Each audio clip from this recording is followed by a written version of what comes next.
ಕೋಲಾರದಲ್ಲಿ ಕಾಂಗ್ರೆಸ್ನ ಬಂಡಾಯ ಮತ್ತಷ್ಟು ಜೋರಾಗಿ ಹೇಳ್ತಾ ಇರುವಂತದ್ದು ಈಗ ಖುದ್ದು ಸಿಎಂ ಮತ್ತು ಡಿಸಿಎಂ ಅವರೇ ಆಹ್ವಾನ ಕೊಟ್ಟರು ಅಥವಾ ಮನವಿಯನ್ನ ಮಾಡಿಕೊಂಡ್ರು ಕೂಡ ಸಚಿವ ಕೆಎಚ್ ಮುನಿಯಪ್ಪನವರು ಕೋಲಾರದಲ್ಲಿ ಕಾಂಗ್ರೆಸ್ ಪರವಾಗಿ ಪ್ರಚಾರ ಮಾಡೋದಕ್ಕೆ ಬರ್ತಾ ಇಲ್ಲ ಅನ್ನುವಂತಹ ಸುದ್ದಿ ಗೊತ್ತಾಗ್ತಾ ಇದೆ.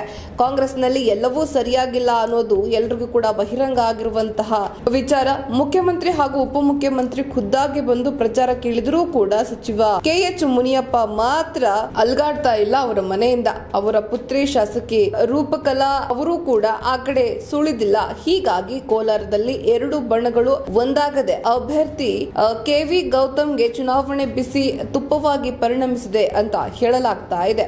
ಚುನಾವಣೆಗೆ ದಿನಗಳು ಇನ್ನೇನು ಹತ್ರ ಆಗ್ತಾ ಇದೆ. ಚುನಾವಣೆ ದಿನಾಂಕ ಘೋಷಣೆ ಆಗಿದೆ. ಸಾಕಷ್ಟು ನಾಯಕರಿಗೆ ತಮಗೆ ಅಥವಾ ತಮ್ಮ ಸಂಬಂಧಿಗಳಿಗೆ ಟಿಕೆಟ್ ಬೇಕೆಂಬ ಹಂಬಲ ಹೆಚ್ಚಾಗಿತ್ತು. ಸಿಗದೇ ಇದ್ದಾಗ ಬಂಡಾಯ ಏಳುವುದು ಸಾಮಾನ್ಯ. ಹಾಗೆಯೇ ಕೋಲಾರ ಕಾಂಗ್ರೆಸ್ನ ಬಂಡಾಯದ ಬಿಸಿ ತಟ್ಟಿದೆ. ಕೆಎಚ್ ಮುನಿಯಪ್ಪನವರು ಮತ್ತು ಅವರ ಪುತ್ರಿ ಕೂಡ ಇದೀಗ ಟಿಕೆಟ್ ಕೈ ತಪ್ಪಿದ್ದಕ್ಕಾಗಿ ಬೇಸರಗೊಂಡಿದ್ದಾರೆ. ಶನಿವಾರ ಮುಖ್ಯಮಂತ್ರಿ ಸಿದ್ದರಾಮಯ್ಯ ಹಾಗೂ ಉಪಮುಖ್ಯಮಂತ್ರಿ ಡಿಸಿಎಂ ಡಿಕೆ ಶಿವಕುಮಾರ್ ಅವರು ಕೋಲಾರದಲ್ಲಿ ಪ್ರಚಾರ ನಡೆಸಿದ್ರೂ ಕೂಡ ಸಚಿವ ಕೆಎಚ್ ಮುನಿಯಪ್ಪ ಮತ್ತು ಶಾಸಕಿ ರೂಪಕಲಾ ಅವರು ಆ ಕಡೆಗೆ ಹೋಗೇ ಇಲ್ಲ ಅನ್ನೋದು ಒಂದು ಅಚ್ಚರಿಯ ಸಂಗತಿ.